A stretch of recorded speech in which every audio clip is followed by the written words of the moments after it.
শুভ সকাল। এখন ভোর ৫টা বাজে। ঢাকা একদম ফাঁকা। খুব সকালে ঢাকা এমনই ফাঁকা থাকে।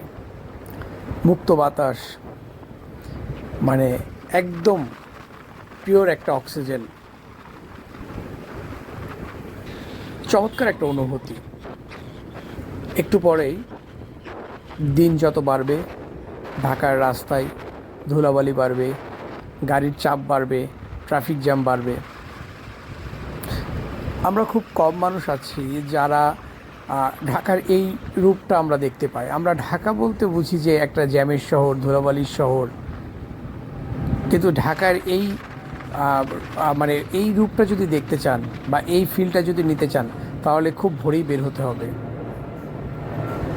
রাস্তাঘাট কত ফাঁকা দেখেন।